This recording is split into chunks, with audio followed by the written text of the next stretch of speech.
BRS Congress పార్టీలు ఒక్కటే అంటున్నారు బీజేపీ నేతలు. పార్టీ ఫిరాయింపులపై హైకోర్టు తీర్పును స్వాగతిస్తున్నామన్నారు. పీఎస్సీ చైర్మన్ ఎన్నిక విషయంలో కాంగ్రెస్ పార్టీ హైకోర్టు తీర్పును ఉల్లంఘించినట్లేనని అన్నారు.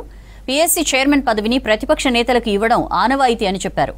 హైడ్రా తంతుపై అనుమానాలున్నాయంటున్నారు బీజేపీ నేతలు.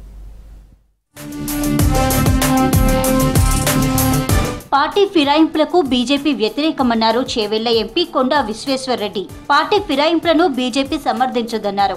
నిజామాబాద్ జిల్లా బీజేపీ సభ్యత్వ నమోదు కార్యక్రమాన్ని ప్రారంభించారు ఎంపీ కొండా విశ్వేశ్వర్రెడ్డి.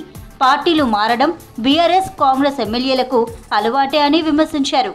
ఇక్కడ వాళ్ళు అక్కడ ఉంటారు, అక్కడ వాళ్ళు ఇక్కడ ఉంటారు. బీఆర్ఎస్ అధికారంలో ఉన్నప్పుడు 12 మంది దొరికిండ్రు, 2/3 యాంటీ డిఫెక్షన్ పనిచేయలేదు. ఇప్పుడు ఇటు దొరుకుతున్నారు. అది 2 పార్టీల మధ్యలో మాకు సంబంధం లేదు. దాంతో ఒకదాంతో సంబంధం ఉంది, అది రాజ్యాంగంతో సంబంధం ఉంది. రాజ్యాంగం ఏం చెప్పింది పప్పు గారు? రాజ్యాంగం ఏం చెప్పింది? యాంటీ డిఫెక్షన్ లా ఎవరు? మీరే తేలేదా? అదన్న పార్టీ అండి. ఇప్పుడు హైకోర్టు వచ్చి చెప్పాలనా? ఆక్రమణలపై సీఎం రేవంత్ తీసుకొచ్చిన హైడ్రా ఆరంభ సూరత్వమని ముందే చెప్పామన్నారు బీజేఎల్పీ నేత ఏలేటి మహేశ్వర్ రెడ్డి. మొత్తానికి కావాలనే హైడ్రా కోరలను ముఖ్యమంత్రి పీకేశారన్నారు. కుటుంబ ఒత్తిళ్లు, ఓవైసీకి భయపడే హైడ్రాపై సీఎం వెనక్కి తగ్గారన్నారు. హైడ్రా వెనుక 100 కోట్లు చేతులు మారుతున్నాయన్నారు ఏలేటి. ఏ రకమైన ఆరంభ సూరత్వం అవుతుంది హైడ్రా అని చెప్పినో అదే మాదిరిగా ఈరోజు ఆరంభ సూరత్వం అయింది హైడ్రా. కూరలు తీసి హైడ్రాను పని చేయకుండా మీరు ఏ రకంగా ఈరోజు మరి హైడ్రాను కొలాబ్ చేసిండ్రు.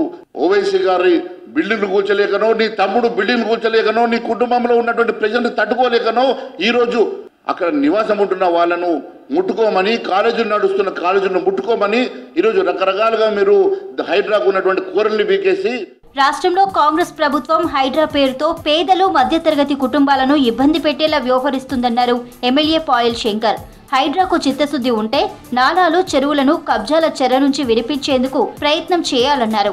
ఎంఐఎం నేతలు చెరువులను కబ్జా చేసి నిర్మాణాలు చేపట్టినా హైడ్రా వారి దరిదాపుల్లోకి వెళ్లేందుకు ధైర్యం చేయడం లేదని ఆరోపించారు ఎమ్మెల్యే పాయల్ శంకర్.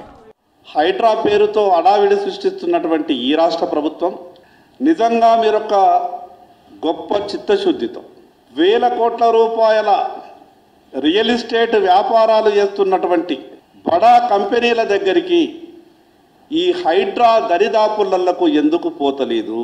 దానిలో ఉన్నటువంటి మతలబ్ ఏమిటి?